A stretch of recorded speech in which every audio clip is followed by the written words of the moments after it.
मुख्यमंत्री माझी लाडकी बहीण योजनेकरता महिलांना शून्य बॅलन्स खातं उघडण्याचा निर्णय लातूर जिल्हा मध्यवर्ती बँकेने घेतलाय। या संदर्भात बँकेचे चेअरमन धीरज देशमुख यांनी माहिती दिलेली आहे। या सगळ्या संदर्भात त्यांच्याशी संवाद साधले आमचे प्रतिनिधी अजय अडसूळ यांनी। काँग्रेसचे लातूर ग्रामीणचे आमदार तथा लातूर जिल्हा मध्यवर्ती बँकेचे चेअरमन धीरज देशमुख आपल्यासोबत आहेत। सर, काय सांगा, राज्य सरकारने एक महत्त्वाची योजना आणलेली आहे, मुख्यमंत्री माझी लाडकी बहीण योजना। या योजनेसाठी महिलांना बँकेमध्ये खाते उघडण्याची गरज आहे। लातूर जिल्हा मध्यवर्ती बँकेने एक महत्त्वाचा निर्णय घेतलेला आहे, निशुल्क म्हणजे झिरो बॅलन्स खाते उघडण्याचा निर्णय घेतलेला आहे।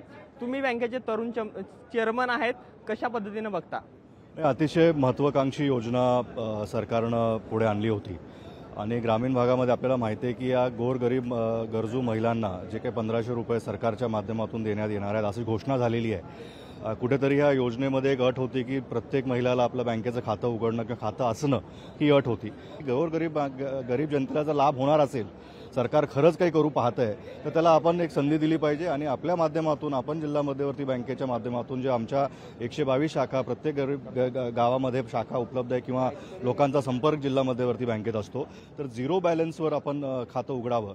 आम्ही जी माहिती घेतली की जवळपास 1000-1500 रुपये एखादं खातं उघडायला जर लागत असतील किंवा एखादा मिनिमम बॅलन्स मेंटेन करायचा असेल तर कधी ह्या लोकांना तिथं बँकेचं खातं उघडेल। आणि मग त्यांनी जी अटी ठेवल्या होत्या की पहिलं 15 जुलैची डेडलाईन होती, आता ऑगस्टची डेडलाईन आहे, तर ह्या डेडलाईनचा विषय आहे की ह्या डेडलाईनमध्ये जास्तीत जास्त खातेच उघडले नाहीत तर सरकारला पुन्हा सांगता येईल की ह्या डेडलाईनपर्यंत एवढेच खाते उघडले, पुढच्या महिलांना लाभ मिळणार नाही।